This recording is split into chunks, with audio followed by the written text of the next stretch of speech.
Light as a feather, yet no man can hold it long. What am I? Your breath. The best bloody and dark Riddler comic book that literally no one talks about. With the booming success of the new Batman film, it would be unfair of us not to explore the comics as well, since the movie is giving us everything we need from the handsome Robert Pattinson, stunning Zoe Kravitz, and the highly cryptic Riddler. We decided to talk about the Riddler as well. But first, let us give you a glimpse of how we got the incredible Batman, Legends of the Dark Knight. The poor have it, the rich need it, and if you eat it... Who are you? Edward. Enigma. Following the success of Tim Burton's 1989 film, Batman Legends of the Dark Knight debuted in 1989 as the third major monthly Batman title from DC Comics. The tone of many of the stories in this series is similar to that of Frank Miller's Batman, Year One. The majority of the stories in Batman Legends of the Dark are set in the early years of Batman's career. However, a handful are set in the present, or even the future. Early in Batman's career, stories are usually referred to as Year One stories, vaguely referring to Bruce Wayne's first few years as Batman. Today, we will be exploring a super interesting portion of the Batman comic series that deals with the Riddler. Shane McCarthy, Tommy Castillo, and Rodney Ramos collaborated on this 5-part issue called Riddle Me That. Before we go into our explanation, we have a very small request. If you like our content, please support us by subscribing to our channel. This is a small click for you, but for us, it means a lot. So thank you, and let's begin. Let the games begin. Our first issue takes place before the war game, and starts with our beloved Batman breaking into a room on a rainy day to rescue Dr. Dalloway, only to find out that he is being played by the Riddler. He goes to Commissioner Atkins to warn him about the kidnapping of Dr. Dalloway and the clues given by the Riddler. The Commissioner, however, does not think of this as a very big threat. He doesn't understand what the Riddler would want with Dr. Dalloway, even though the Doctor's research and abilities make him a threat on multiple levels. The riddle that Batman received was quite an easy one for him to solve. It said, the maker doesn't want it, the buyer doesn't use it, and the user doesn't see it, along with a casino chip. It links to a highly respected businessman called Nathaniel Tiger Coffin, which was the answer to the riddle, and the tiger is what the casino calls the chip Batman received, with a lot of old money. Like the savior he is, beloved Bruce wants to run away to rescue the businessman and learn more about the Riddler's plans, when Atkins brings in a plot twist. Kara Harris, a reporter from Metropolis, saunters in wanting to get started as soon as possible. Yeah, Batman, we are just as confused as you are on this one. It turns out that City Hall has demanded full cooperation on doing an article on Batman. He doesn't forget his manners, even in a moment of crisis, obviously, and apologizes to her. He can't cooperate as the Riddler poses a serious threat at the moment. Kara, like the Commissioner, doesn't think so. Turns out that the Riddler made it on the most pathetic list on the criminal mastermind expose done by News Time. Again, like any other character, Bruce also loses his patience with the two. He leaves the two alone and goes for Coffin. Batman has sneakily again broken into a room. This time it is Coffin's house, or rather his mansion. On being asked about the Riddler, Coffin refuses to be aware of anything, which quickly turns out to be a lie. Batman notices a fake Renoir at Coffin's mantle with longitudes and latitudes written on it. Somehow, he knows the exact location the numbers point to, the old hydro plant on Blake. The Riddler had been at Coffin's residence and threatened to kill him. As Coffin is telling Bruce this, he smells a chemical plant and figures out, yet again, another location to find the Riddler or get a clue about what is to come next. Someplace else, we see a man talking to people on a call, trying to convince them of something that hasn't been revealed yet.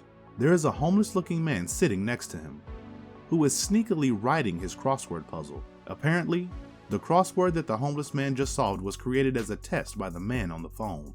He reveals himself as Professor Jared Buttery, and the homeless man is called Edward.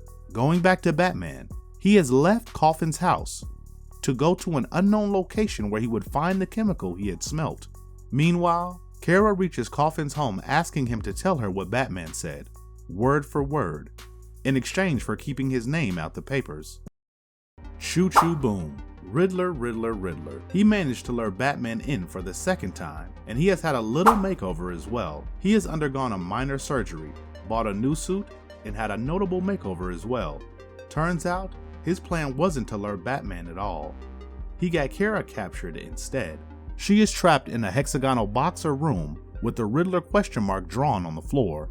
While she is trapped there, the Riddler riddles Batman again, and then informs him that a child has managed to pick up a bomb while getting on a train. He makes Batman wear a watch with a timer and go after the train and find both the child and the device containing the bomb before it blows up the train. Meanwhile, the story of Edward and Jared also steadily progresses in bits and pieces.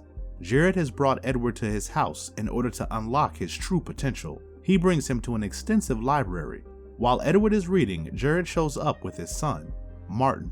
Now, Martin is a huge person with features that one won't find to be easy on the eyes. He ended up scaring Edward.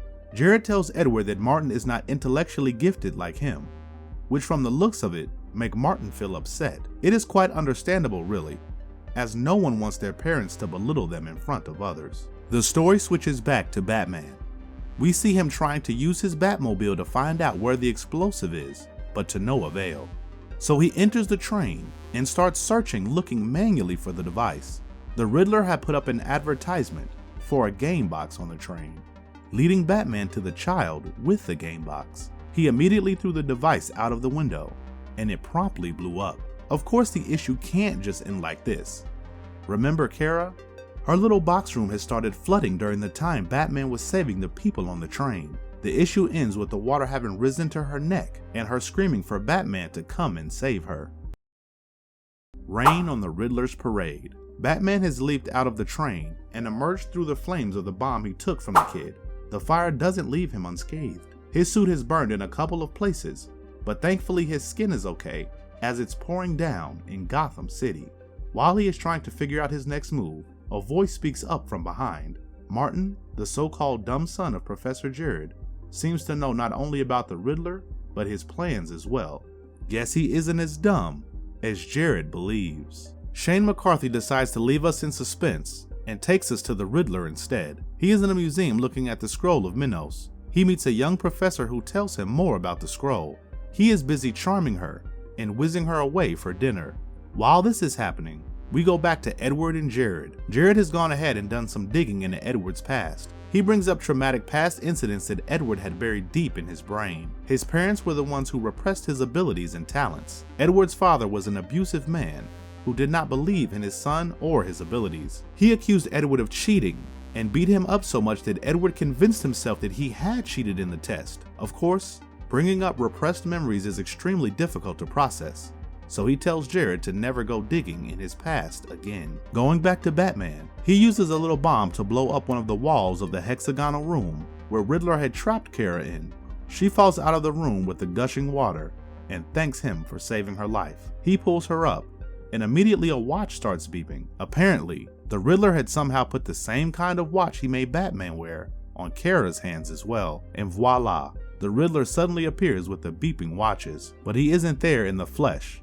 It's a holographic image of him, and it can speak as well. Looks like Batman can't get rid of Kara anytime soon now. One of the watches will blow up, while the other acts as the time for the bomb, if they are more than 10 meters away from each other. This little encounter makes Kara completely change her opinion about the Riddler.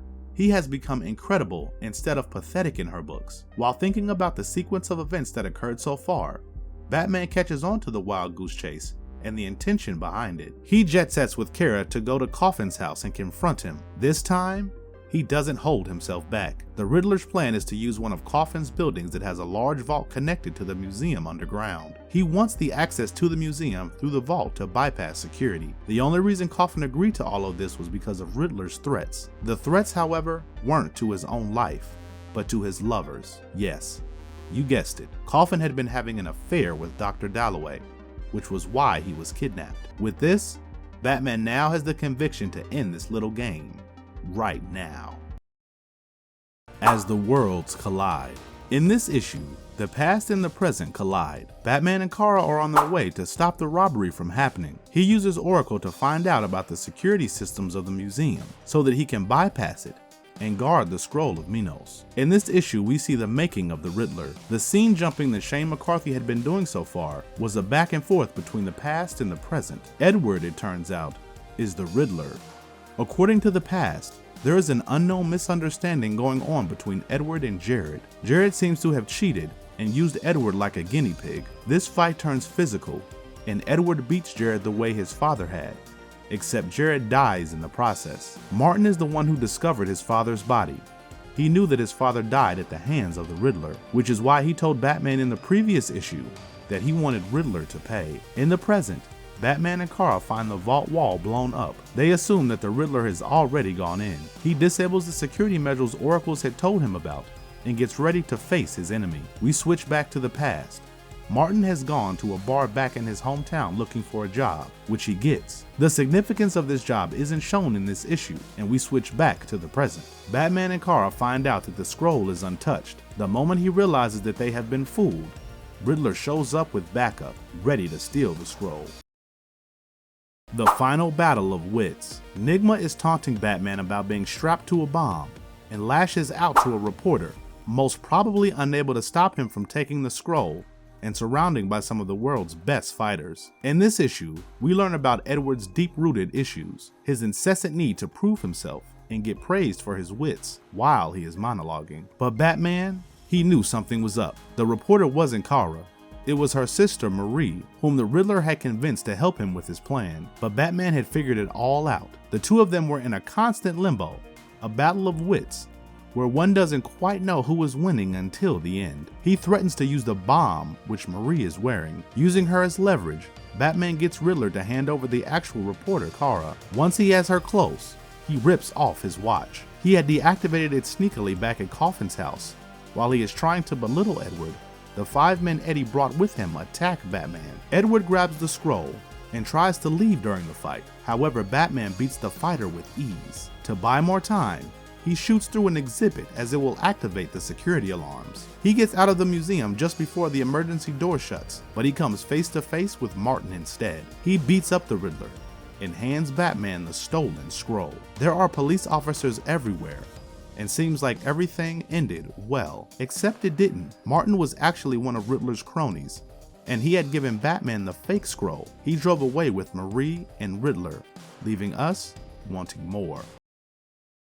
Review of the comic. The main goal of this 5-part comic series was to redefine the character of Riddler. As previously said, the Riddler is a well-known Batman villain, yet he is not taken seriously by many and often come across as a joke. This is acknowledged throughout the novel, as many people are taken aback by the Riddler's actions when he first attacks. Riddler's arrogance used to be a cover for his ineptness, but now it's a result of his supreme confidence and influential acts. This is a brand new persona for him, of a man who is in command and has highly calculated ways. The new Riddler is supposed to be a much younger looking, a shirt and slacks wearing man, instead of the statement green suit, looking like a psycho pretty boy with the Riddle tattoo covering his body, with an urge to impress and prove himself. It is an excellent read with great visuals. I really enjoyed the plot twist at the end when Martin, who seemed to be there for revenge, turned out to be the villain's crony. It is definitely a good idea to read this before you watch the new Batman movie. I feel it's always good to know your villains better. And if you like our content, don't forget to leave a like and subscribe to our channel if you haven't already. Have a good one and be safe. Thanks everyone.